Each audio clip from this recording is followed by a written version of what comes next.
The last couple of weeks, there's been like nasty news articles about me. And I'm like wondering, what the hell? Why are they coming after me with all the other shit, all the other things going on, in the country and the world? They got these, like a Washington Post, New York Times articles, right? So, and I'm going to read something. And in the case of Flynn, it would soon come out that he had taken, quote, dirty money, unquote. And I'm thinking to myself, really? Seriously? Okay, where is it? What is it? Because the one thing, as I just said earlier, that they also understand is I'm not somebody that has bought and paid for. I don't work for a country. I don't work for some, I do work. I do bust my ass to earn, the kind of living that I have. You work for America. Everybody knows. Exactly, if you were to NASCAR, there's one decal on it, and it's the American flag. Yeah, I didn't spend over 33 years of my life in the military, 5 of those years in direct combat operations, and all these other assholes, excuse my Irish, that are out there that have no friggin' idea, these digital warriors, that are down in their basements. I know that there's good digital soldiers. There are influencers out there that are working hard and they're trying to expose the right things, but there's also these idiots out there that say things and they don't have a clue what they're saying. So, but that bothers me less than what I believe President Donald J. Trump needs to do going forward. And I am going to talk about that. I'm reading from a report that I got from a very good source, a source that I would describe as A1. And anybody that's ever served in the military in the intelligence business, when you say you've got an A1 source, that means you have a bulletproof source of information, right? They're going to dig up dirt on my wife, right? On my wife, that she had relationships while I was deployed overseas. I showed this to my wife. She was livid. As I'm livid. Come on. This is unbelievable. But this is the kind of bullshit that we are dealing with, that I'm dealing with, because why? Not because I'm over the target. It's because people know that my voice, and thank you to any audience out there for allowing me to have the voice and the platform that I do have, because otherwise, what am I going to do? Go off into the sunset? Bullshit. This is not how I was designed. I was not raised like serious. Why are you sharing this information now, Patrick? As we're looking at Venezuela and we're talking about our rigged elections, it seems to me that you feel that this is an important part of you that you need to let the people know. Why? I've danced around long enough and it's not working. And the regret of my life is that I spent the first Trump term trying to dance around within my constraints. Buffett said, Patrick, when I went to see him, he was like my rabbi, he said, Patrick, just go on television and tell everything. And I just said I couldn't do that, but I went and told enough trying to shape. And I've had enough. We're having insurrection. We have an insurrection going on. People calling, these people calling, and don't you hate how that they say, well, we're not saying disobey Trump. We're just saying that if he gives you illegal orders, which theoretically, then it's time for you to disobey Trump. So I want to tell people in the military who I know watch your show that theoretically, if you have officers, generals or colonels who try to get you to take part in a color revolution, please kill them for us citizens. Just shoot them in the face. We'll appreciate it. Theoretically.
Well, better laid plans seem to fail some days. It is January 2nd, folks, and we're still in the war zone here on Steel News.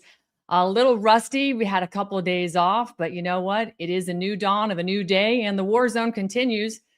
I don't know if you're paying attention to what's happening around, but people are lighting it up on social media right now. And today, on the heels of basically some very serious, shocking revelations that were dropped on all of us here in America with General Flynn's emergency broadcast on Alex Jones this past Friday, and as many across America and the world are drowning in what we call salacious headlines, I want to acknowledge something that has been deliberately erased from public record. For years now, Emerald Robinson has done what very few journalists in America were willing to do. She followed the evidence on election integrity. Isn't that why we're stuck in this horrible situation? We watch our republic just disintegrate before our eyes. We don't even have a republic. They don't even use the Constitution. But with Emerald, when it came down with professional, legal, and personal consequences, she didn't back down. She didn't just report on opinions. She reported patterns. She documented how voting machine companies like Smartmatic and Dominion responded to scrutiny, not by opening their systems to transparency. We all know about that. They sued people into oblivion, but they did this because they did unleash multi-billion-dollar defamation lawsuits. Defamation. Were they really arguing on the merits of what people were saying, or were they just saying, oh, you're being mean to me? That's right, because these lawsuits, they were designed to silence journalists, networks, and anyone who dared to ask questions. She reported that when Smartmatic filed a $2.7 billion lawsuit against Fox News, Lou Dobbs, the highest rated host on Fox Business, yeah, that's right. You know how he was rewarded? He was taken off air the very next day. So Emerald showed us how almost overnight discussing election fraud became career-ending offenses. She was there inside the White House briefing room asking direct questions about China, critical infrastructure, and America's power grid at a time when others were too afraid to speak. And when the Biden administration took power, she reported how discussions of election integrity were systematically labeled disinformation. They weren't debated, they weren't investigated, they were slammed and shut down. She also brought forward reporting that few major outlets would even touch foreign election technology tied to Venezuela and Serbia. Oh my, she actually talked about it. Whistleblowers who came forward and were ignored, she talked to them. Technical briefings explaining multiple methods of machine-based election manipulation that were delivered to senators, members of Congress, and federal agencies, and zip, zero, zilcho, nada was done. According to her sources, those who tried to expose these systems were warned to flee Washington, not because they were wrong, but because they were dangerous to powerful interests. Emerald reported on international data routing, foreign hosted election infrastructure, and the disturbing possibility that America's election systems were not as sovereign or as secure as the public was told. And for that work, she wasn't rewarded. She was targeted. She was named as a witness in a major defamation case, multiple defamation cases. She was pushed out of corporate media. And like many truth tellers before her, she continued anyway. This isn't activism, folks. This isn't what I'm doing, just activism. We're actually doing journalism. And yeah, sometimes it requires a little activism. You got to dig your heels and you got to confront the liars. Emerald Robinson, it's an honor to welcome you to Steel News. Thank you so much for joining me here today and being a part of all of this. You have done some incredible work over the years, and it's an honor truly to have you here. And I've been a guest on your show, so you're not afraid to deal with truth tellers. So thanks. How does it feel to be January 2nd on the heels of all this? You know, I'm looking at the fact that we're in 2026, and unfortunately, we still have a lot of the same problems we had 6 years ago, right? Yeah. But I am hopeful this year. And as you were talking about my reporting, and there are others like yourself who refuse to give in and reported on the truth. It's sad that that must be called activism, right? But that's the state of journalism. We're actually just doing journalism. We're just doing our job, and we refuse to stop following the trail that was laid before us. It was obvious. It's not even that you can say that I'm special. I just refuse to give in to the pressure. That shouldn't be activism. It's just where journalism should be. But journalism has died, as I know you talk about all the time. Yeah. But I'm a little bit encouraged on this January 2nd in 2026, because while I took a break, I laughed to my husband. I said, of course, it's while I'm taking a break that everyone starts talking about election fraud, but it was great to see. You had the president. You teed it up. So you did your job. And you know what? You can go in the backseat of the car and take a ride, Emerald. It's okay. It was nice. It was nice. All right, so I want to talk about this because you put out a blistering thread. When did you actually realize that election integrity wasn't just about fraud, but it was about silencing anyone who asked questions? November 4th, 2020. It became obvious immediately. We started getting shut down on Facebook probably first.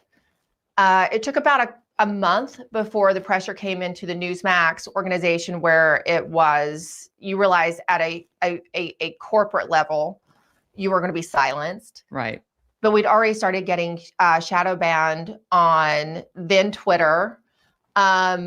Facebook pretty much completely shut me down from that point on. It got worse, of course, when we started covering the COVID jabs in detail and the ingredients in the jabs and the substance there. And that's still something you're not allowed to talk about, right?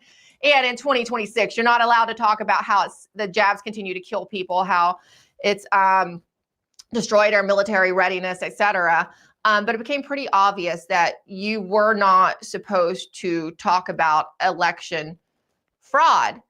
And I'll be honest, up to the 2020 election, the mail-in ballots were on my radar. I was very concerned about that based on what some people like Stacey Abrams had said, starting in the spring of 2020, that there would be a red mirage. Remember, they started using that buzz phrase that was everywhere. So they were programming us.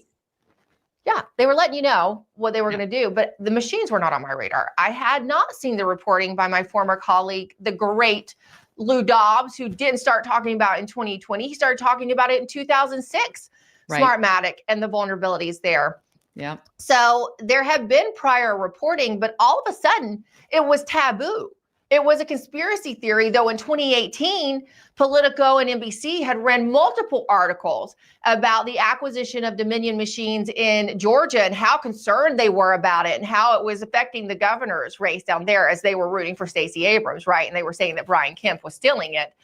So all of a sudden you saw this change in the rules as to what could be discussed. And I realized this is something major. And then I started looking at the past reporting and then the history of voting, electronic voting machines and electronic voting software in our country. And I realized, oh my goodness, our elections have been rigged beyond dead voters, which we knew they did. Democrats like to use, beyond the mail-in ballots and fake ballots. It had been rigged at such a cyber level for so long. And then from there, it just got worse with the defamation cases. Obviously, I was listed as a witness. You know, it was interesting. Unlike a couple other journalists, they never listed me as a defendant. I don't know why. I was listed and quoted and footnoted in Burns' lawsuit, Lindell's, and a few not Lindell's, a few others, because people came on my show that said Steel Truth was reporting with so-and-so, Lindell or whoever, that, Dominion was flipping votes, right? And so they had me cited. I'm surprised I didn't get called as a witness either. I think it's because they were afraid of the discovery process if you're actually listed as a defendant, when you're someone who seeks to tell the truth or do actual journalism. That's all I could figure. Now, I still had legal bills. I couldn't trust Newsmax's lawyers. It was obvious to me from day one when they started asking me questions. I realized they're not trying to defend the reporting of Newsmax. They're not trying to defend journalistic freedom or integrity. They're looking to settle this in a way that is beneficial to the voting machine companies. And you know what I did, Ann? I went out and got my own attorney. So it still cost me a lot of money. I don't regret it because I wasn't going to go along with the narrative that they were spinning. And it was obvious what they were trying to do. But it still cost me a lot of money. But I also learned a lot through the process. It was very interesting, particularly in my Dominion deposition. They would ask me these questions and I would come back with, well, where did you hear that? Sources within the government. And per the email you have in discovery from a high-level DHS official that tells me Chris Krebs, the former CISA director, had no authority, none whatsoever, to say this is the most secure election in history. And they told me on the record, they didn't even look at domestic issues, right? They didn't look at the machines really at all. So let me ask you something, Emerald, because when it comes to machines, it comes to mail-in ballots. You and I know probably all the election integrity gurus out there from coast to coast. And I have to say, from where I'm sitting, they've all done incredible work. You and I both had a lot of people that are on the spook side of the equation that don't want their incredible work to see the light of day. And they'll come around and try and paint a narrative. And I'm the first to say I've been victim of it. I've had people into my orbit early on in 2017 and 18 that I didn't know, what was really, I didn't know what was what. I was just, trying to tell the truth and talk to anybody. And of course, they use reputation management of others and the fact that they knew other people that had good reputations to disguise what their true agenda was, right? Setups, all this kind of stuff. Now, I want to talk briefly about the cyber stuff because you and Patrick Byrne have unveiled the Serbia story, the Venezuela story, how Dominion was, actually being manipulated. You've got the Serbian, quote, headquarters where whistleblowers have come forward, people that worked in the Serbian parliament and have been interviewed as other whistleblowers out of Serbia. There's the whistleblowers out of Venezuela that worked for Maduro and for Smartmatic. And they were, challenged with run the operation. We'll make sure we execute it up to and including Tren de Aragua, coming into our borders, as Michael Yan and we reported on, and this entire operation. So when it comes to the idea of Dominion and changing votes, this is where these defamation lawsuits came from. And there were those that said, it was Dennis Montgomery that, could say that Dominion was changing votes and we have the evidence and all this stuff. What actually became of all of that? Because the stories we're getting out of Serbia now, in my opinion, don't exactly match up with the original story that we were being told. Do you know which is actually accurate? Well, based on the whistleblowers that I spoke to, and based on discovery that I've seen in other lawsuits, the Smartmatic in Venezuela, right, is sort of the hub, right. The controller. They lead the election software, but the actual flipping is happening in Serbia. And it's speaking to these stories, right? Remember there was the one story about the German office or the German hub that got, attacked or raided. Yeah. Seidel was raided and all this this is during 2020 and 2021, early 2021. And I actually asked Sidney Powell about that during an RNC press conference, because that's something that former Representative Louis Gohmert had said on Newsmax, actually. So, I'd asked her about it because she was one of the lead attorneys on this during the time. There were a lot of narratives. I've never been able, there were people who say that didn't happen, there were a lot of narratives out there. What they do, and you spoke to these kind of people, will always come to people like you and I with information and try to say, this is how it was. And there's always enough truth in there, right? So you have to try to work your way through it. There's enough truth in there to make it plausible and believable, and it fits with a certain set of what certain truths you already know, but it is meant to mislead you, to discredit you, to move you in a different direction.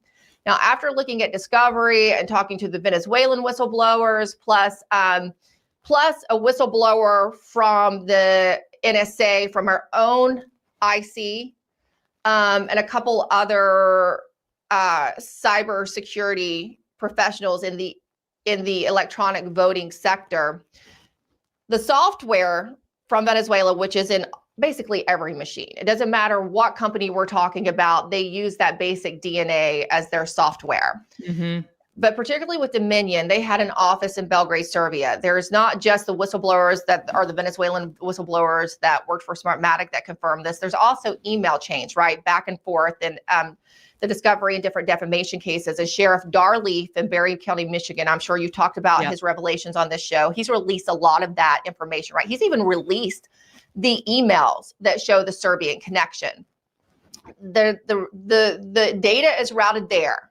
They can set up a virtual machine into the electronic voting system and flip the votes, right? And then disappear the machine, right? Like it doesn't happen.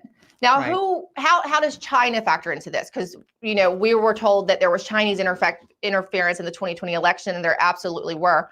Well, the servers in Serbia are Huawei servers. There's strong connections and emails between Chinese officials, high-level CCP officials, and the Serbian employees talking about the U.S. elections.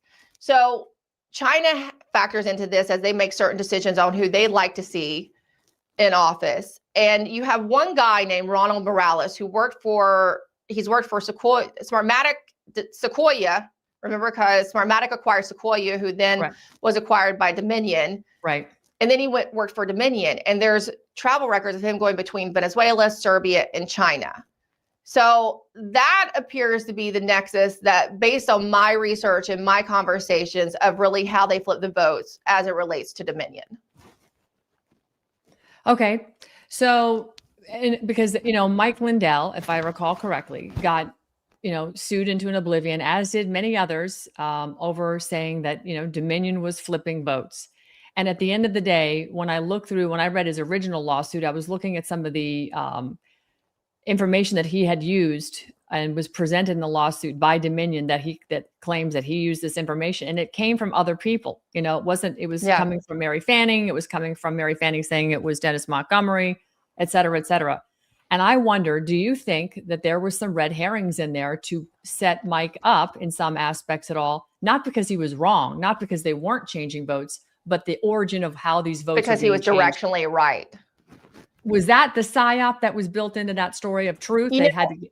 I don't know, because I've never spoken to those individuals. And I know that based on what Mike said, he is definitely directionally right. And he was over target. And there was no way, there's enough evidence that he should not have been sued for, the case should have been dropped. He should have been sued for defamation. And if actual evidence was allowed in, he should have won at trial. And especially with the recent Eric Coomer case, which turned out good in that it didn't. They weren't allowed to hold MyPillow responsible, right? Correct. The organization, but Mike Lindell, of course, was still held responsible for defamation in an obvious bad actor's case. Was it meant to throw? I can't say for sure on that.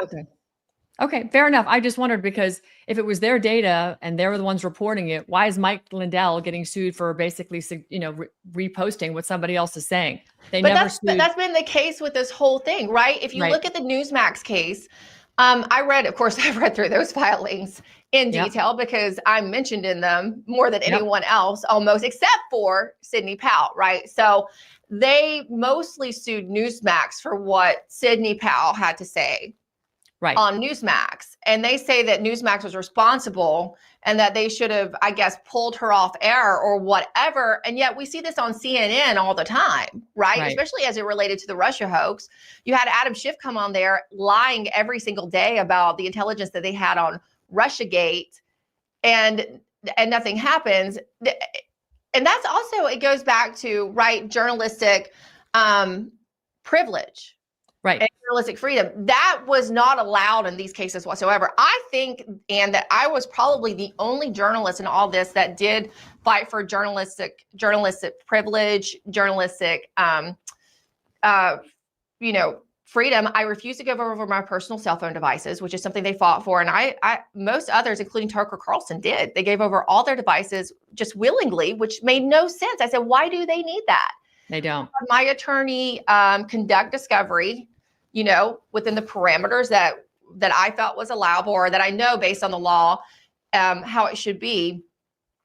What it was a fishing expedition to try to find my sources. Exactly. For one thing. And then also try to find information to discredit me, because you saw what they did to Tucker. They took messages that had nothing to do with the case. Right. What he might have said about President Trump or Sidney Powell and other notable figures in this, or something not, or statements not even related to the situation at all, and used it to try to discredit Tucker Carlson with his audience, which obviously didn't work because he's got a bigger audience now than he ever had.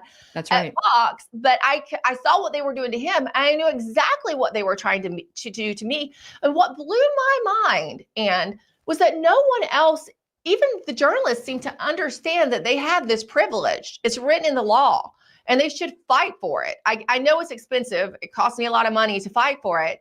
But these lawsuits were an attempt to fish for sources so that they could punish the sources, right? Now, one of my sources was dead at the time, so I could willingly give his name, and that was the great Rich Higgins, who had been hired under the National Security Council, at the National Security Council in the first Trump term under General Mike Flynn. Yeah, he was a great man. Amazing American. He put me first onto the Smartmatic. And now that I look back, we knew so much, Ann, in those first 2 weeks. We have a lot more receipts now, but we actually knew enough to do something about it then. And talking with a whistleblower within the intelligence community, had written a lot of the reports on the intelligence behind elections in 2020. We knew enough in the intelligence community. They knew what they were looking at. So they actively went into suppression and cover up mode after Election Day 2020. They knew exactly what we were looking at. And President Trump was talked off of it. He knew, but his personal attorneys around him told him, no, these are crazy people, even though the IC community had the evidence to back it up. But of course, we're withholding it from President Trump. Speaking of IC community, recently this was revealed on your show. That's huge. That's two huge bombshells right now. But I can't ignore the third. You just told us that you are CIA, sir.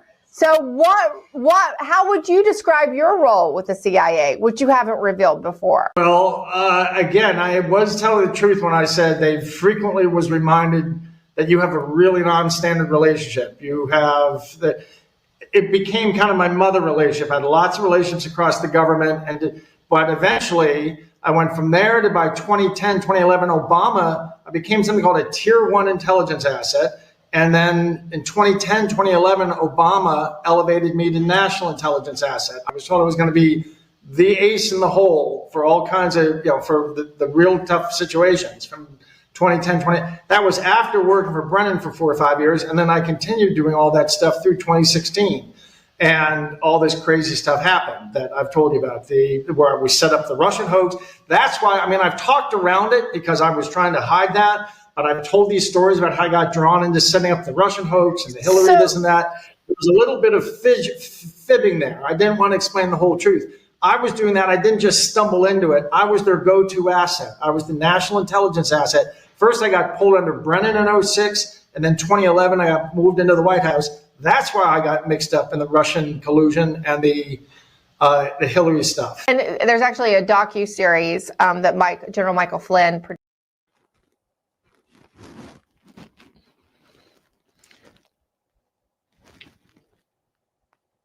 And I can't hear you.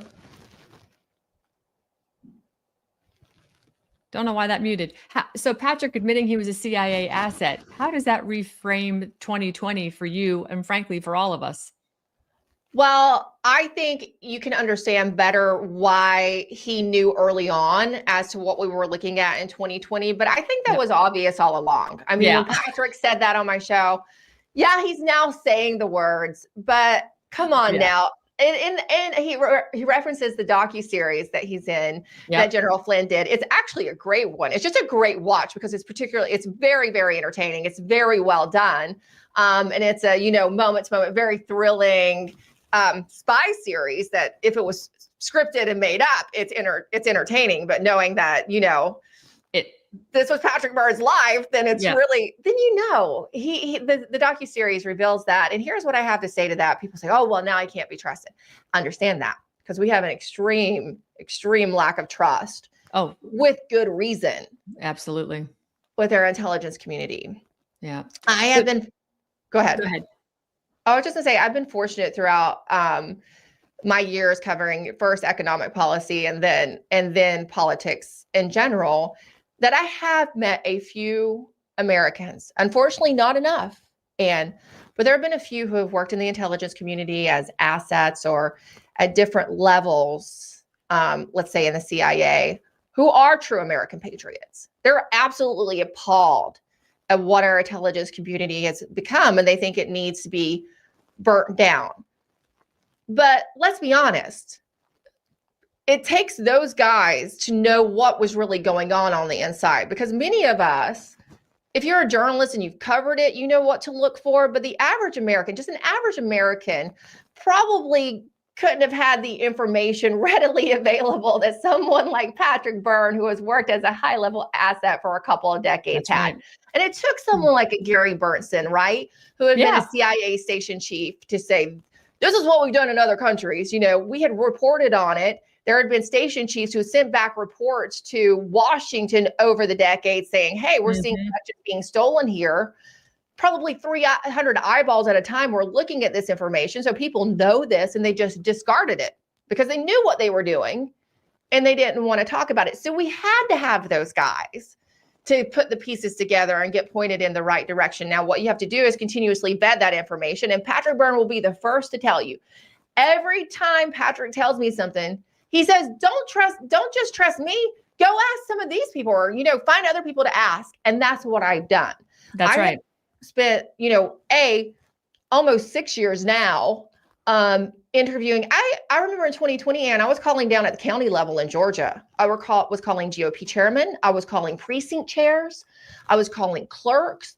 Anyone who would talk to me about what they were seeing. Now, in the initial days right after 2020, one thing they were seeing is that they were coming in and doing changes to the machines, saying that, oh, this is just regular maintenance after an election. And the clerks and the precinct chairs did not believe that was honest.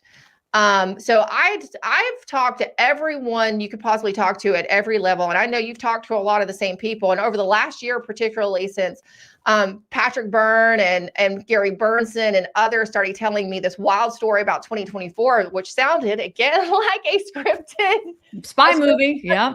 Thriller on Netflix. And it should be one day. I went and talked to other people. I started calling around. I called a lot of the people who were involved that don't want their name in there, but I knew were around. And some of those people who were mentioned in the story, and I called to say, hey, well, just look at General Flynn the other day. He verified what I said about going to Switzerland and meeting the whistleblowers. That's right. And he hadn't publicly addressed that yet. No.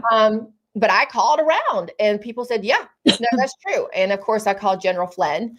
You know, I called everybody who was involved and anyone who could be in the periphery. I have spent hundreds of hours over the last year. So if you didn't see me reporting on something else, it's because I was literally on the phone day and night checking out this story. And yet nobody's calling you for the big interviews. You're not getting called from Fox. You know, God knows the left isn't going to call you. They're never, I mean, they're just, but again, they're all part of the same weaponized, you know, fourth branch of government apparatus. They're here to make sure that your message isn't getting out. You know, General Flynn went pretty hot on Friday. I loved it. I was simulcasting it on my channel because I just wanted to, you know, help get as much people watching what he had to say.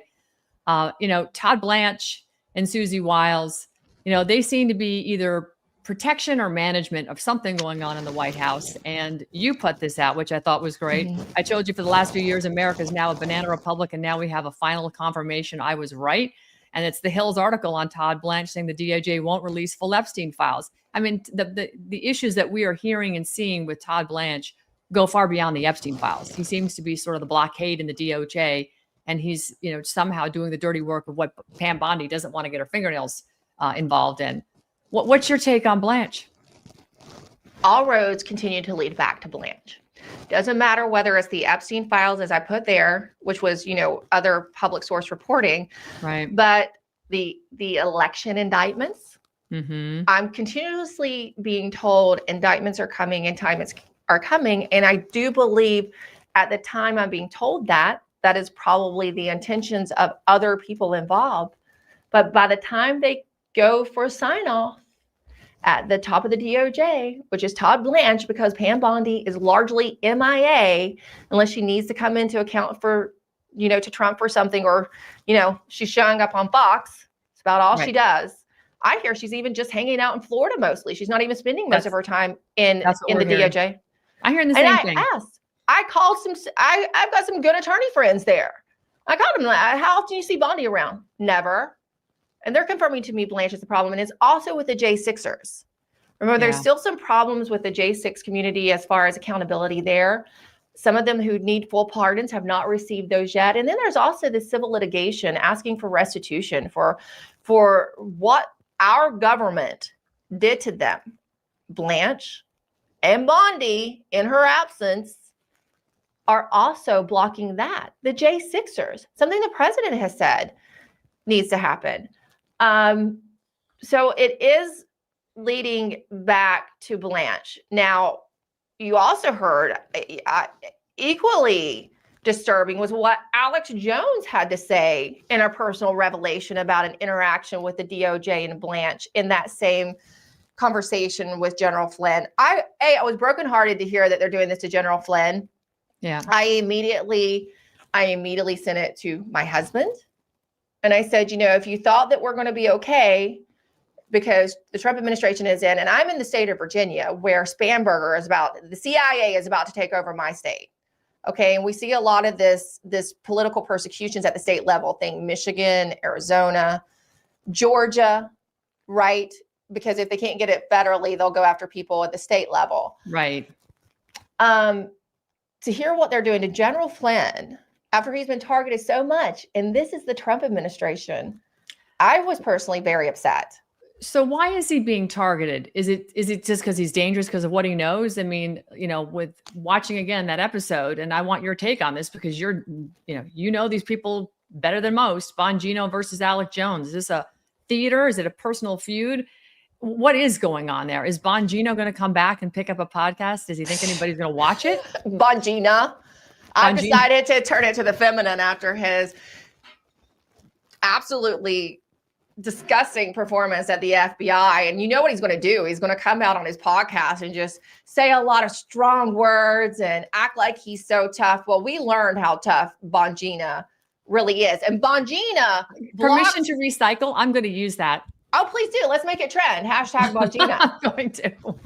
He blocked me early on when I called him out for refusing to cover election fraud.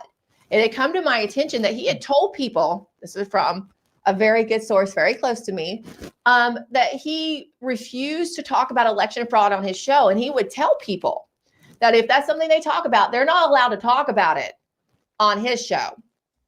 So I knew going into the FBI, he wasn't going to do anything. If he didn't have enough balls to talk about that on his show, he sure wasn't going to go in there and reform one of the most corrupt, swampiest departments, agencies in our federal government. So is it real between he and Alex? Yeah, I think the more disturbing revelation from Alex was that he was brought into the DOJ to basically try to make him an asset, right, against other America First personalities and figures in the America First movement, essentially saying, hey, we know you got some problems, right? Because the federal government has been going after Alex Jones for a long time, particularly under the Biden regime. And he has had ongoing legal battles. And they essentially, if you listen to Alex, what he said is he was told they could help him out in this area if he would help them out. And he made it sound as if it was in going against other America Firsters. You're exactly right. Yeah. Flip on everybody else who's standing up and trying to tell the truth. It's the same thing the Biden regime was doing. Yeah. It's no different. So, and as far as, and before we move on, I do want to get to what General Flynn, why target him? Yeah. Because look, he was one of the top spooks in our country for a long time. Mm-hmm. General Flynn absolutely knows where the body's buried. He knows exactly how this works. Exactly. And he had a direct line. They were able to cut him off the first term with the Rushgate hoax and neuter him by making him too hot to touch, right, for President Trump. So General Flynn couldn't advise him in the same way. Even if they had pushed him outright, they made sure that President Trump couldn't talk to General Flynn. Right. Wasn't the case the second time around. And General Flynn knows exactly what needs to be done and can tell Donald Trump that if Donald Trump gives him a call. So they have to find another way to keep him from being able to talk directly to Donald Trump, I think. And I think his emergency broadcast was just that. He's not only talking to President Trump, and I think everything he said on the emergency broadcast, Trump has already heard, but it was really for us to hear. It was for the American people to hear and get very vocal about it, because as you and I both know, we the people are the government. It's very clear in our Constitution. We don't exercise it like we should. But if you inspire people to show up and do their job, i.e. do what you do what I do what a lot of people are trying to do, which is just get people educated and start moving and acting in accordance to self-governing, which we can, perhaps we might fix this situation. But there's one person that's very close to President Trump, and you went all the way there with her on Susie Wiles about this Vanity Fair article. I mean, that was a shocker. And you were pretty vocal about it on December 16th right here, which I love it. Susie Wiles talked with a shit lib reporter 11 times. Trump has an alcoholic personality, and Vance is a conspiracy theorist, and Vaught is a right-wing zealot, and Musk destroying US aid is a bad thing. Yeah, this is what Susie Wiles said to this reporter. What in the actual hell is going on here, Emerald? How does President Trump not know this is what's going on? It was just a dumb thing to do. Oh, yeah. Obviously, she knew she wasn't going to be punished for it. And then she tried to come out there and they all tried to say they took her words out of context. I don't care 11 if hours? you did. You should have been sitting with them anyway. Exactly. They hate you. They hate everything about President Trump. They hate everything about America First, but so do a lot of people that are still currently in the Trump administration. Okay. So she should have, and then posing for those pictures. The whole team, I know Susie controls the team. I get it. But at some point, somebody like Rubio or JD Vance. JD wants a political future, right? He wants to be the heir apparent in 2028 and is obviously automatically working towards that goal, already working towards that goal. That was a dumb thing for him to do. And I would tell him that. Why on earth would you agree to sit for this and talk to these obvious bad actors? But then here's the thing. They can say they took it out of context, but then they had the recordings and they played them for other reporters and they have it all on the record. And when you have your gatekeeper and chief of staff sitting with the enemy like that and joking and making fun of your own administration, we got real problems here, folks. And that's just what I'm trying to point out, because a lot of people say, well, I don't really want to have him rolled on because she's such a pessimist. I'm not a pessimist. I'm a realist, because we have to do something about it. And I've made my list on my X of the things that need to get done in 2026. And a lot of that's to deal with our security vulnerabilities, with our infrastructure as it relates to China threats. There's lots of serious issues that we face, and we have to be honest about them. And one thing that I have learned about covering President Trump over the years, Ann, and I'm sure you have too, is that he does listen to the public pressure from the base. He might be headed in the wrong direction. We've seen maybe not as much course correction in the second term as the first term, but for issues this big, if people will get vocal and get upset enough, he will be forced to listen. And that's why General Flynn understands that. But I also know that General Flynn is very careful with what he does. So when he did that emergency broadcast, folks, that means it is a level 10 situation. It is a code red. He is only doing this because he feels that he absolutely has to at this point, because I know he tries not to do statements like that. It's very rare when you see General Flynn just completely speak off the cuff and, and uses Irish, because he's a seasoned veteran, my goodness. But I think, he understands America has hit the breaking point. And when I've never seen so much discussion for a tax revolt, don't pay your income taxes. Look, when they're sending the money to Somalia, what are we doing? Who are we working for here? I didn't sign up for that. You didn't sign up for that. Nobody signed up for that. In fact, the things that President Trump has made a priority right now, I think a lot of Americans are like, well, that wasn't on my bucket list when I decided to go to the polls and vote for him. I wanted the border closed, which he did. It's closed for the most part, right? It's much better. But they wanted accountability, and we're not seeing it yet. And I think Americans are beyond the breaking point and boiling point with lack of accountability. And then you look at the Kash Patels, the Dan Bonginis, this Pam Bondis, and you wonder, how does Ed Martin even survive in that swamp? How is he doing it on a day-to-day basis? I think that they have sidelined him so significantly. That's the only reason he's survived, because they've made sure he has no resources and no real power. And I'm sorry to say that. Ed Martin is a true patriot, and I do believe he's fighting for the right things in there. It's just that he's probably getting shut down. Like many others, there's other names you don't know. There are some good people in there that somehow managed to weasel their way into the Trump DOJ. There's a couple really good other people, and everything they do, they just get shut down. So they're trying to do it in small ways and incrementally. But that means they can't be effective as fast as they would want to be. And I'm sure that's what's happening to Ed. Yeah, it's frustrating. Definitely, it's frustrating, because I think President Trump at this point, it's now January 2nd. We're a year into his first term, or second term, excuse me. And I'm wondering, does he not ask why things aren't moving more expediently here? It's just so much going on in the world, the financial reset that's looming over us right now. We're in the middle of it. That's a whole other conversation I'd love to pick your brain on. But I don't think people are even aware of that. So I am going to try to go into depth on that on my show next week, because it's very important what's happening. And you can see the drive to digital currency and how it could come about from what we're currently experiencing. People, go ahead and do your research over the weekend and look into the silver market. Yeah. Oh, it's I've been posting a ton about that right now. And of course, the whole drainage of the short selling, the naked short selling that goes on. I'm going to do a segment after this about it. But it is extraordinary how they have fleeced all of us. So I want to close with this, because I know we've gone over your time limit, and I really appreciate that. You've got to get your show going here in a minute. But when Americans look back on this period, I call it the dumb period or whatever. But what do you think they're going to regret not understanding sooner? And when I say this period, I'm talking, you can go back to COVID, elections, whatever you want to categorize as this period. But what do you think they will not we wish they would have comprehended sooner? Probably how broken our elections are, because we could have maybe fixed it before we got to this point, right? Before we allowed Dominion into so many battleground states like Georgia.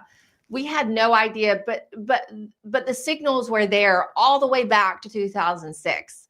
Just not enough people were paying attention. And then you wouldn't have the many other problems we have, is the massive the migration replacement that we've experienced, Right. the fraud in Minnesota we're talking about so much. This only is allowed to proliferate because of rigged elections. That's right. You're absolutely correct. And these rogue agencies that are doing nothing but protecting the quote industries they're supposed to regulate. And Chevron getting overturned was like a speed bump to them. That doesn't mean jack shit, No. really. They're just keeping on. And again, the American people suffer. Emerald Robinson, you are a light in a very dark place right now. And your work is outstanding. I encourage everybody, get on over to her X feed. Please follow Emerald Robinson on X. She's at Emerald Robinson. It's right there streaming across the ticker on the bottom. You can't get through a day without looking at her feed, because she's covering the latest, greatest, and she's got some snark that I wish I could hold that candle. I can't carry your snark tool bag, Emerald. I'll try. You know what? I'm much nicer in person. You really are. That I can People definitely meet me attest and to, they're but this- you're so you mean are. on You're Twitter." lovely in person. You're beautiful in person, but your snark on X is absolutely poetry.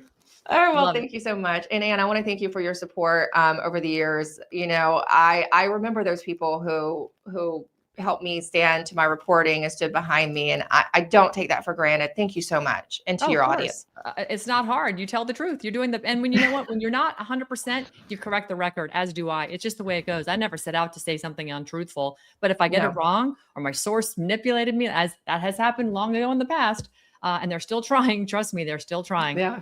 I can't believe some of the people that after I've just basically summarily dismissed them, they'll show back up on your Happy New Year. Like, what the hell are you doing reaching out, you scumbag? Get out of here. Because they're assigned to you. Well, that makes it Exactly. obvious. Yeah, they're assigned. It's like, man, you can't shake these fleas. Anyway, Emerald Robinson, thank you so much. Happy New Year. Happy and, New Year. We'll look forward to your reporting. And I'm looking forward to next week's reporting on the silver market and what you're going to talk about with the financial reset, because it is happening. It is happening. All right. Thanks, God Ann. bless, Emerald. Thank you. Happy New Year. Bye. Wow, what a breath of fresh air. She's really quite remarkable. Really, if you need a great read in the morning or anytime during the day, head on over to her X feed. It is blistering. And, you know, she is somebody I really respect and admire and look up to, because, you know, she was in the very mainstream, which today mainstream is really the lame stream. Let's be honest. She's the anchor over at Lindell, and she has her own show, The Absolute Truth. She's got a Substack. She's got it all going on, but frankly, she is incredibly talented. And her X feed is heavily suppressed. So I'd love all of you to right now head on over to her X account and just bang it out, start, following her immediately, put her on notifications, because, this isn't about relitigating the past, right? This is really about understanding why the truth was never allowed to surface. And Emerald is that person that's been lifting the truth to the surface. So what you heard from her, it's not speculation. This isn't a pattern that's being repeated across elections. It's actually institutionalized, right? This is what they're doing. They're using the media and administrations where evidence existed. Warnings have been issued, but the accountability never comes. And this is what we're getting very frustrated with. But this is why you have to keep talking about it. This is about why the system has been refusing to act. We're uncovering all that.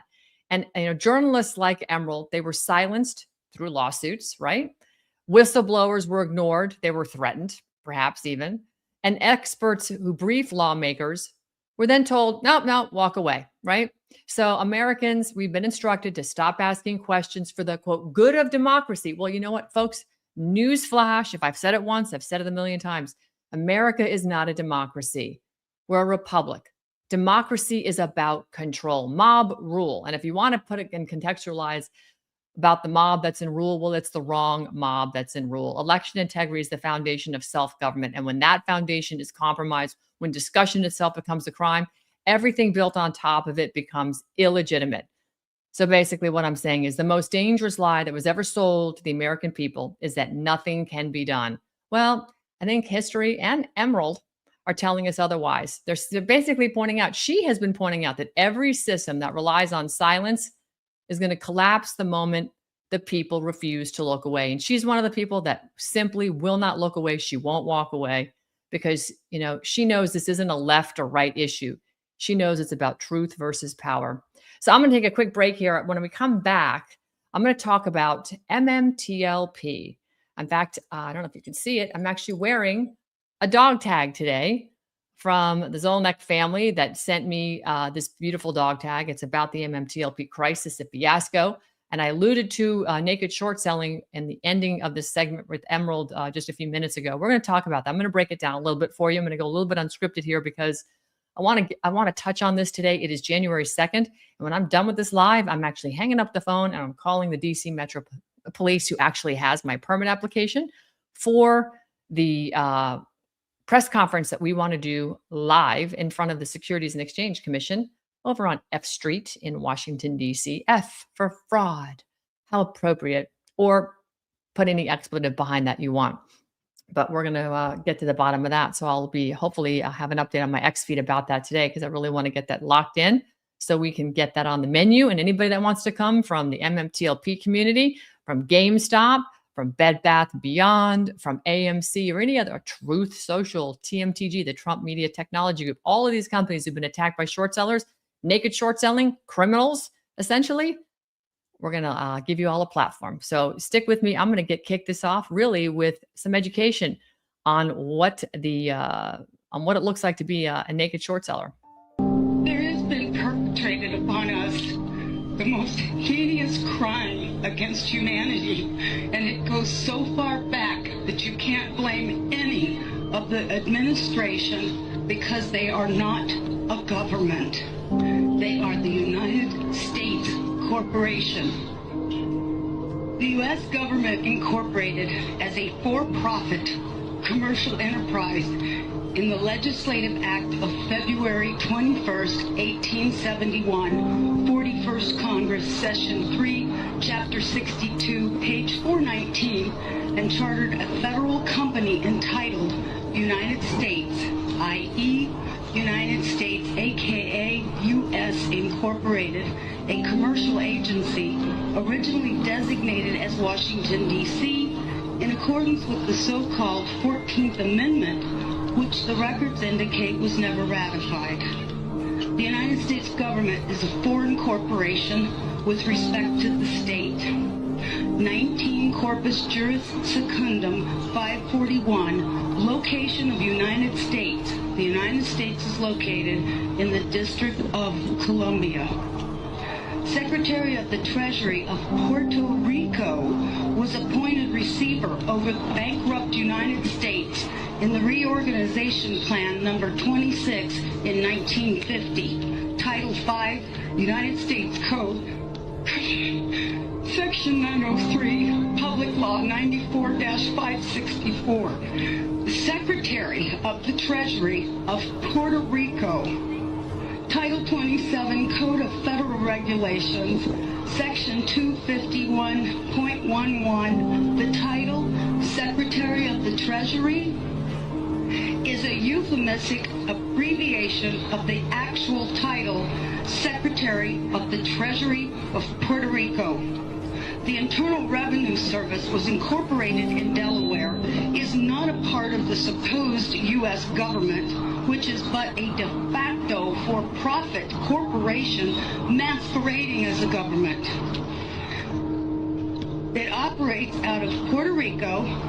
This is the IRS. It's not registered to do business in any state, is the bookkeeping and debt collection arm of the Secretary of the Treasury of Puerto Rico. They collect for the International Monetary Fund.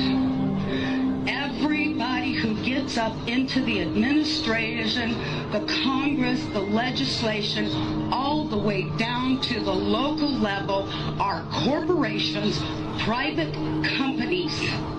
We are their chattel. We are their inventory. They make money off of us, and you don't even know how deep it goes. And I apologize for my passion about this. But when I found this out, it was the only time that I felt hatred for the evil slime who did this to us. In 1871, when the United States became incorporated,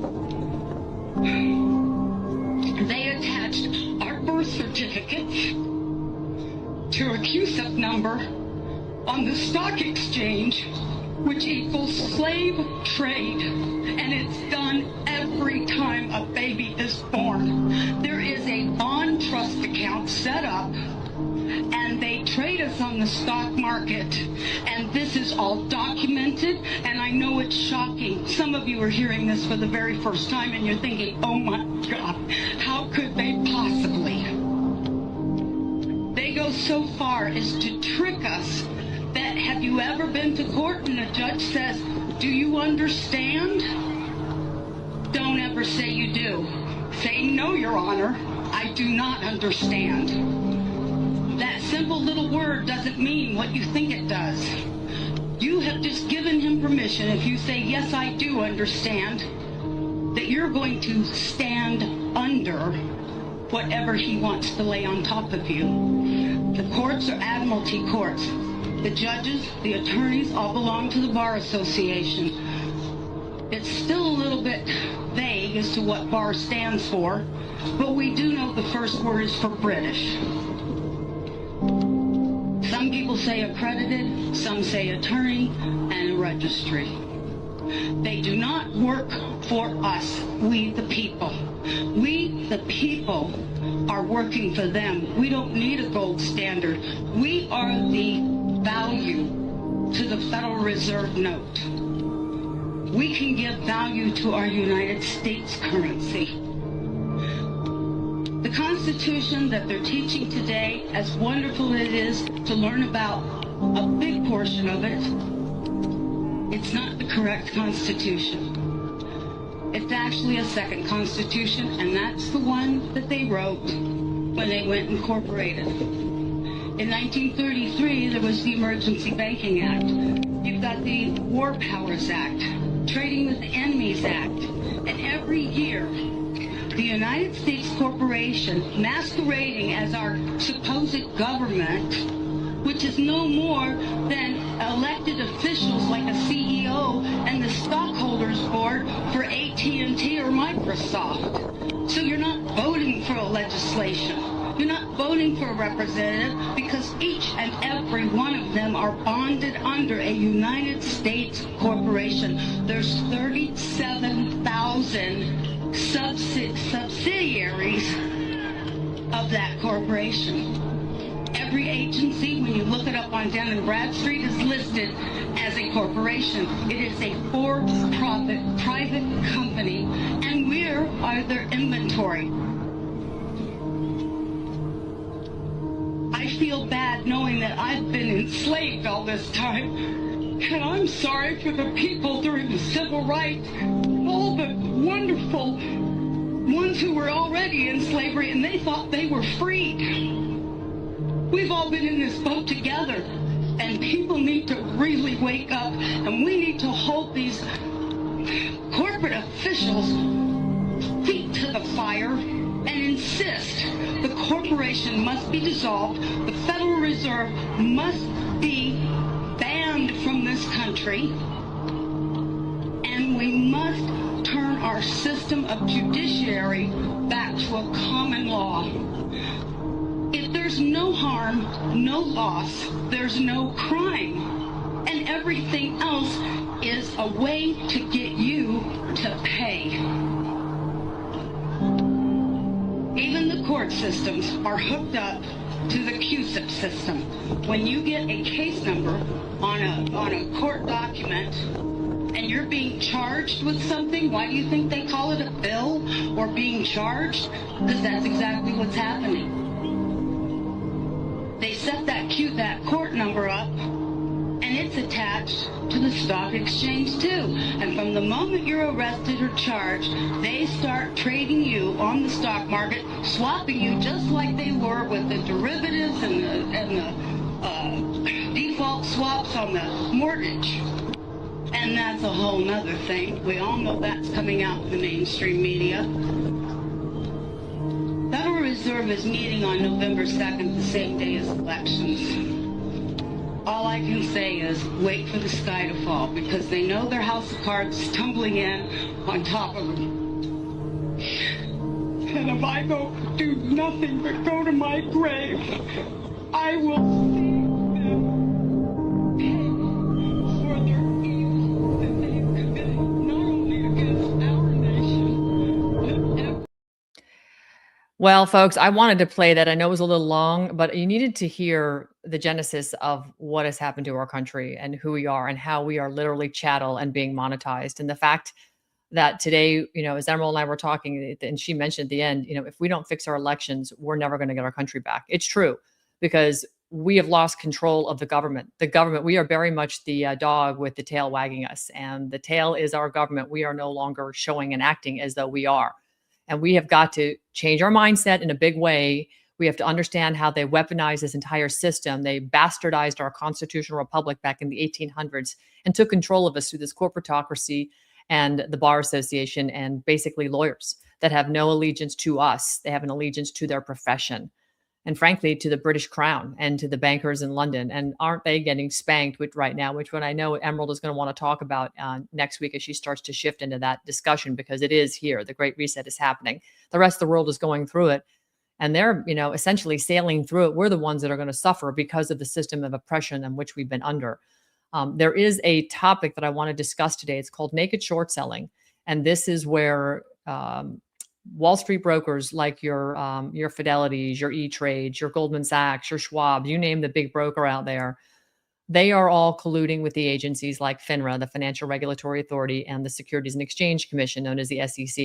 And they're colluding in this fashion. They're using naked short selling. I've got a quick clip on this I want to play for you, because I'll let these guys explain it. And then I'm going to walk you through a company, or actually a series of companies. And I dropped a video about it a few weeks ago, and I've been tweeting about it on X about MMTLP and what happened to this stock issuance. It was supposed to just be a Series A dividend share placeholder. It was never supposed to be put on an exchange for trade. Yet somehow it managed to be placed on an exchange without either CEO who created this dividend share, because these two CEOs merged their companies. That dividend share was removed and, replaced onto an exchange and traded against both CEOs' protest. And of course, nobody at the government would actually stand up and go, oops, sorry, we didn't. They just were like, oh, sorry, it happened. They didn't try and stop it. And what happened after that was nothing short of a massive mass casualty event and crime scene across America and, frankly, across the world, because this impacted 100,000 or more investors, just under 100,000 Americans, and in addition to international investors. So let me just play this clip on naked short selling, because I want to get you up to speed on that, and that'll help paint a better picture about MMTLP. Monitoring the market for the behavior that indicates, hanky-panky going on in the marketplace. We now know beyond a shadow of a doubt that Wall Street has stolen $100 trillion from Main Street with naked short selling. And they said, well, we don't want to have a short squeeze. And I said, look, short squeezes are the way the market disciplines bad behavior. That's exactly what you do want. And otherwise, you're not going to have any effect on this.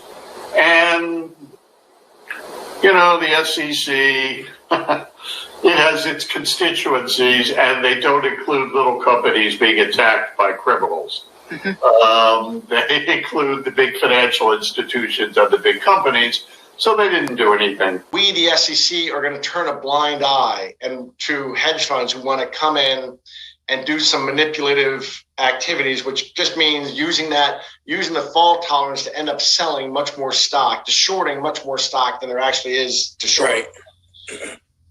And they did, and they turned a blind eye. It's a bigger market now. Maybe you need 10 million in capital to knock this stuff down, but it's a fun game and it's a lucrative game. You can't create yourself an impression that a stock's down, but you do it anyway because the SEC doesn't understand it. What's important when you're in that hedge fund mode is to not do anything remotely truthful, because the truth is so against your view that it's important to create a new truth, to develop a fiction. And this is actually just blatantly illegal. The SEC has the enforcement capability to look at what people are doing by name in options, derivatives, short sales, and they should go, if someone's doing anything wrong, people are in collusion or people going short and then making a tweet about a bank, they should go after them, and vigorously, and they should be punished to the full extent the law allows it. So. Which brings us to the gold medal winner, Wall Street itself, with the theft taking place daily on the markets. This is likely to have already cost investors over $9 trillion, dwarfing all the other frauds that have come before it. What is the mechanism by which this robbery is taking place? It's the license for Wall Street to issue shares in companies without their permission and sell them for 100% profit into the market, diluting the company's investors and leaving massive amounts of fake shares in the market through a process called naked short selling. How does the scam work? Short selling is a legal process by which a broker can allow a trader or fund to borrow shares from a company shareholder and then sell these shares on at a higher price, hoping to then buy back at a low price at a future date. Naked short selling is the illegal process by which the broker lends a share without actually having a share to loan, which means they are selling something they don't have. This was made illegal by the SEC in 2008, the same year Wall Street ate one of its own, with the Lehman Brothers collapsing in a record-breaking $619 billion bankruptcy, 5 times the size of WorldCom. And Lehman's CEO, Dick Fuld, blamed naked short selling for driving Lehman's into the ground. And Bloomberg also wrote, the biggest bankruptcy in history might have been avoided if Wall Street had been prevented from practicing one of its dark arts. As Lehman Brothers struggled to survive, as many as 33 million shares in the company were sold and not delivered to buyers on time, according to data compiled by the SEC and Bloomberg. That was more than a 57-fold increase over the prior year's peak. The SEC has linked such so-called fails to deliver to naked short selling, a strategy that can be used to manipulate markets. And despite this massive bankruptcy and then the global financial crisis that followed, exactly 0 people were charged with any crime. And now here we are, 15 years later, with hundreds of thousands of retail investors and now CEOs complaining openly of continuing, ongoing, illegal, rampant naked short selling to manipulate share prices downwards, destroying shareholder value and robbing companies and their investors. Don't even naked short sellers have to cover their positions and eventually find shares to buy to cover their short? No. The stock markets say that all trades must be covered within 2 days, but there are plenty of loopholes to avoid this. First, if a broker does not cover, they file a failure to deliver, or FDD, which buys them a few more months to push the price down and cover later. Secondly, they have ways to fake covering by using off-exchange transactions in dark pools where FINRA and the DTCC do not track all the transactions. And third, they have ways to fake covering by using locates of the same share to cover multiple trades, or to fake the transaction as a long trade instead of a short trade, and a whole bunch of other scams. The result is they can flood a company with sell orders pushing the price down, scaring people into selling their shares at a loss, and then they can cover back at their own time over the next few months, or simply never cover at all and leave fake shares in the market, which can be a multiple sometimes of the company's true shares issued. As Elon Musk tweeted in 2021, you can't sell houses you don't own, you can't sell cars you don't own, but you can sell stock you don't own? But not once did the SEC go after any of the hedge funds who were nonstop shorting and distorting Tesla. Not once. They would lie flat, the hedge funds would lie flat out on TV for their own gain at the expense of retail investors. Not once, literally 1,000 times. Not once did the SEC pursue them. I want to say that it is a new day at the SEC. I'm determined that we return to our core mission that Congress set for us more than 90 years ago. The SEC's 3-part mission, as the chairman stated earlier, was enunciated by Congress in the Exchange Act, and that's investor protection, which is vital to our mission, holding accountable those who lie, cheat, and steal. It violates federal law. When you know that a law is being broken, it's Chapter 42, Section 1986, and you choose to do nothing about it, and you have the power and authority to do so, in the eyes of the law, they're guilty. All right. So that was a really good explainer on naked short selling. And you saw some people that we all know and appreciate now that you've heard from Emerald Robinson, that Patrick Byrne, of course, came out as a CIA asset, but he's turned and used the information that he learned for good. But he was really the OG when it comes to explaining what was going on Wall Street with the settlement crack, as he would call it, cracks in the settlement process where trillions of dollars was just disappearing. In fact, it happens all the time. I mean, you got to wonder, how do these people afford all this stuff? Well, they managed to get the money out of the system with some of the, what I would call very illegitimate manipulation tactics of stocks. And it was recently with Devin Nunes, and what is the CEO of Trump Technology and Media Group, Trump Media and Technology Group, TMTG, also of Truth Social. He posted this recently, and this is what came out about naked short selling, and that they've identified this and they have a solution. So I'm going to just about this. We have people that are essentially whistleblowers that are coming forward. So we're getting people now that are coming out of the woodwork that are beginning to tell us things that I'm like, wow, this looks like something that I should have looked at when I was in Congress. It appears like it's been happening for a long time, but it's something that shouldn't happen in this country. I mean, you shouldn't be, if you're on this reg show list, if there's an irregularity, you can understand if something gets a little out of whack for 1 or 2 or 3 days, but then if the system works properly, everything should be cleaned out quickly. But I think the problem is bigger, and maybe they got so greedy at targeting us that maybe, just maybe, we don't know, but maybe we're going to expose something that's going to be bigger than what most of us imagined. And I think there's probably been a lot of companies over the last decade or so or more that have been hurt by these same tactics. And so, you know, look, I'm hopeful that we're going to continue to work with our allies in Congress. We'll build the case. We'll inform the appropriate authorities. As you know, we've already talked to the NASDAQ. Seems to me like the RICO statute applies here. And that leads me to, you know, the other, you know, we're obviously going down the congressional route right now. But don't forget, there are a lot of state attorney generals that should have an interest in this. If, you know, how much damage has been done to capital formation of other smaller companies that have been hit by this naked short selling or counterfeit shares. My guess is it's going to be a large number. And look, we just might be the poster child. And if this happened to us, we're going to break it out into the open. We're going to make sure that people know about it, and we're going to continue to expose it. So working with Congress, working with other governmental authorities, and also going to work with the state attorney general. Okay, so Devin Nunes, recently, I'm going to share another screen with you right now. This is a post that I put out just the other day, and it's advising and asking if President Trump ever saw a letter that Devin Nunes put out, and it's regarding what you just heard him talking about. And I want to tie this back to another company. It's MMTLP, which is the stock ticker that was of the birth or the genesis of a reverse merger between Torchlight and Metamaterials, two companies that came together for various benefits that each other provided the other. And they spun out the stock ticker. And the stock ticker was to represent a placeholder as a dividend for a share of a new company that was going to be spun out called Torchbridge and NextBridge Hydrocarbons, NextBridge, excuse me. When NextBridge was spun out, the holders of the MMTLP dividend share were going to get 1 share of NextBridge Hydrocarbon, which was a promising company. And this is where the crime scene started. So I want to just go back a minute and just talk about this from Devin Nunes's perspective, because he did send a letter. And here's a letter that came out where 74 members of Congress signed a letter in support of the 65,000 plus MMTLP victim families, an effort to expose the FINRA U3 halt and an audited broker share count.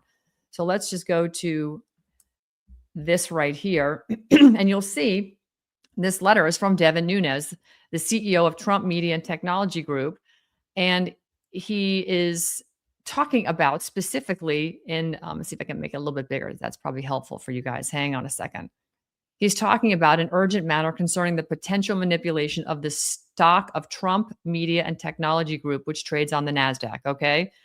But what he was talking about in that clip you saw was that this stock was appearing on the Reg Show threshold list, which basically is a list that tracks, trading activity that's not normal or unlawful, right? And he was talking about the naked short selling, which means people were basically selling stock they didn't own. And brokers, what I'm going to just say Fidelity, but I'm not saying Fidelity was participating, but let's just call it Fidelity. And he's right here. He calls out Citadel, Virtue, GI Execution, and Jane Street Capital as brokers that had an extraordinary volume of DJT shares that were shorted. These brokers were selling stocks that they didn't have.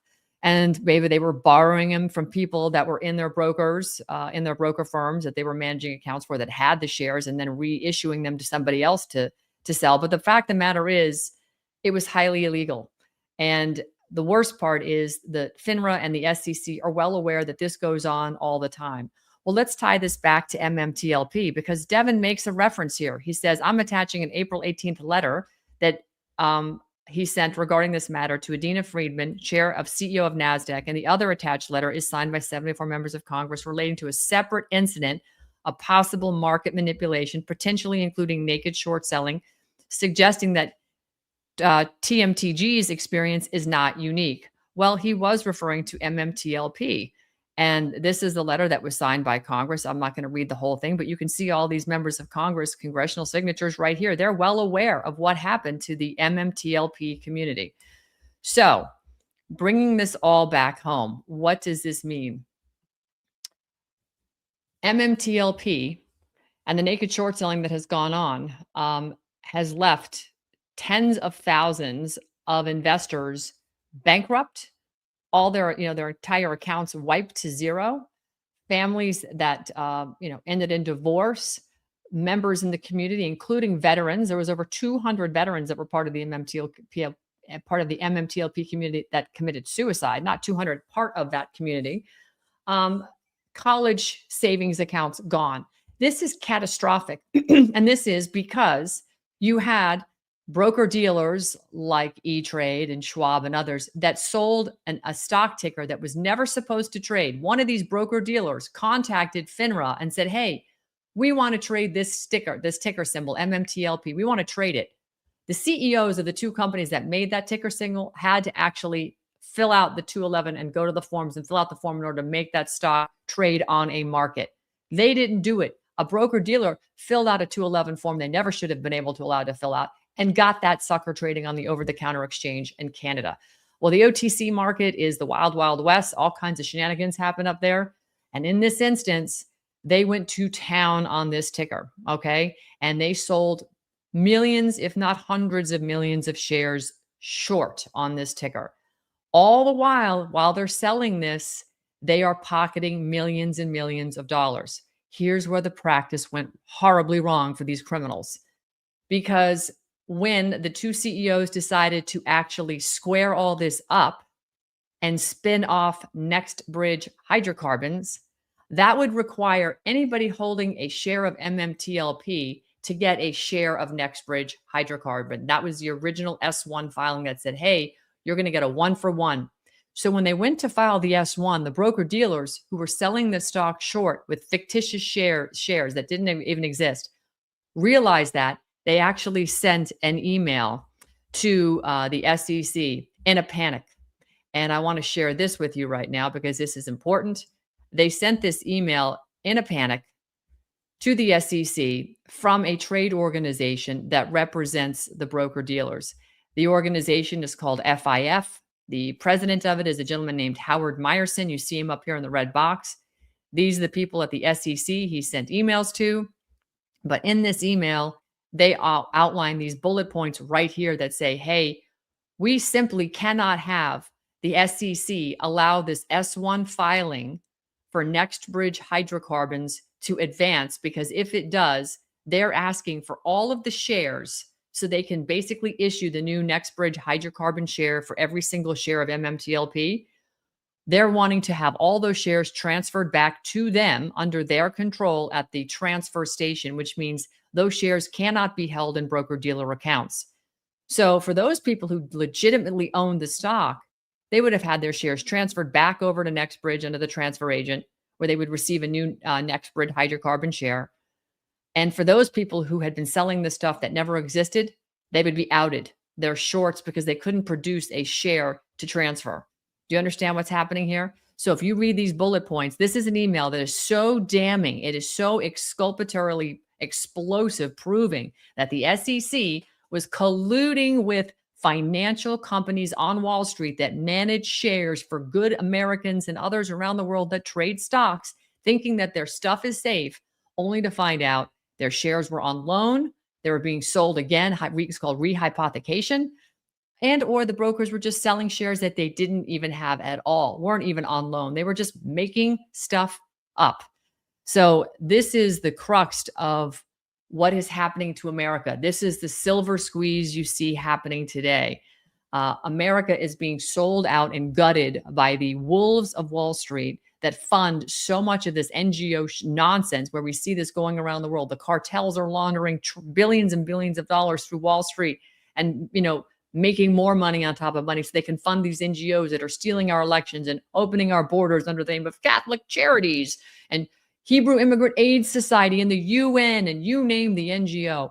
This is the big money laundering loop. And oh yeah, there's child trafficking and weapons trafficking and drug trafficking and all kinds of trafficking. That's just part of the fun for these criminals. The fact of the matter is they're using your money, your hard-earned money to fleece it. And there is so much coming forward. I wrote an article today on X. It's in my, if you go to my X feed at Ann Vandersteel, I'll see if I can pull it up for you real quick. I actually wrote an article about the fleecing that's going on. So let me just kind of grab that for you because I want you to see that it's here. Let's see, let me pull it down. Hang on one second. I'm going to share this with you. Okay. This is my X feed articles. The panic behind closed doors. It's right here under my articles tab. So if you go there, the panic behind closed doors, this article is going to walk you through what exactly is happening right now behind the scenes in the central bankers. It's terrifying. We're out of time. They're out of time.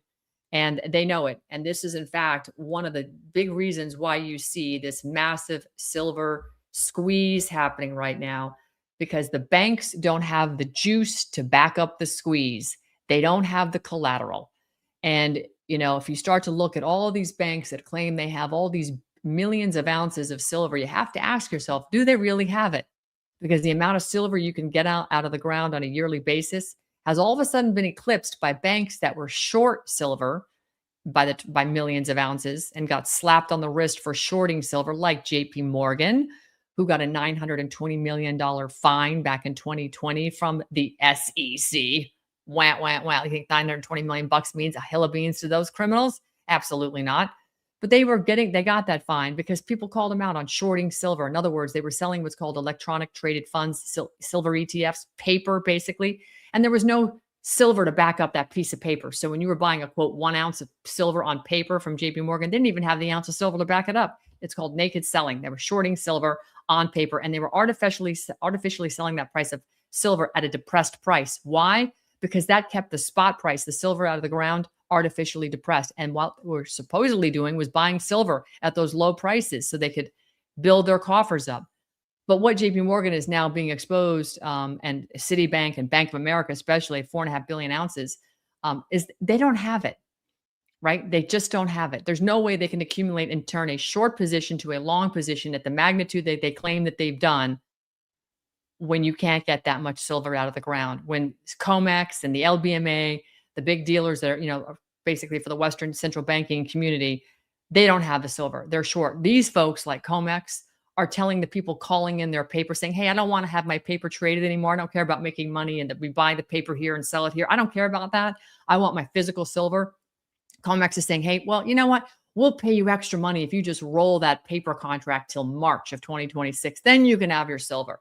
It's because they don't got it, folks. They don't have it.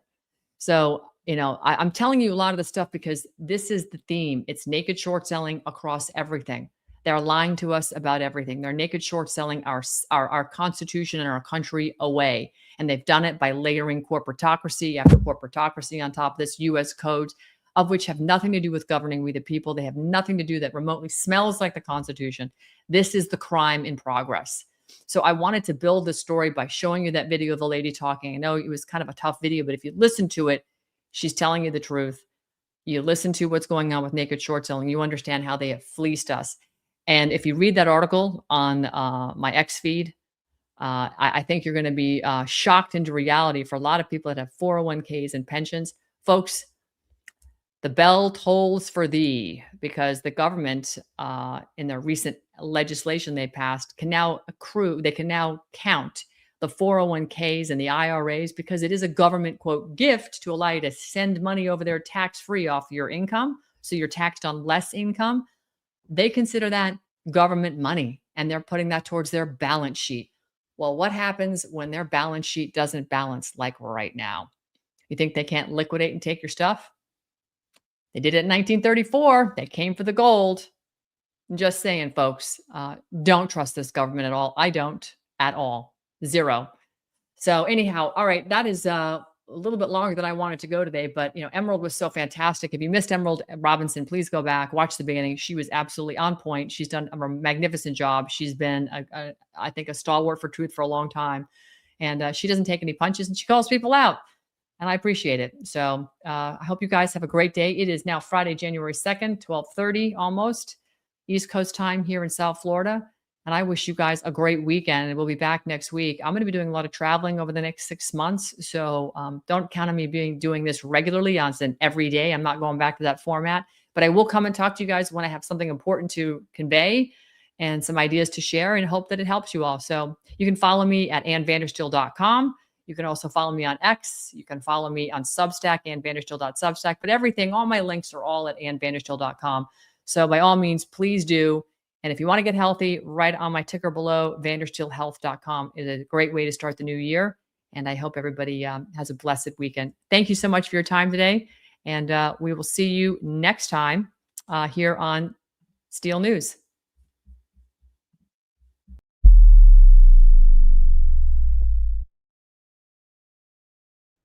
Many of you have been asking, where am I getting the energy from? Where is the glow coming from? What's changed with your hair and skin? Well, simply in the last month, I started taking a product, C60 Evo. If you go to c60evo.com/Ann Vandersteel, you too can get radiant energy, mental focus with C60 Evo's ESS 60. What is it? That is pure C60. Get that increased flexibility, immunity, and longevity. And guess what, folks? It's not only for people too. You can get some for your pets. My animals are on it now.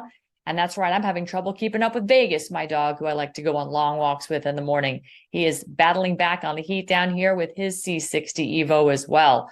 Go to c60evo.com/Ann Vandersteel and try their delicious oils that you can eat and add into salads or put on your food. And also incredible facial serums and creams that are making a massive difference in the texture and feel of my skin. c60evo.com/Ann Vandersteel.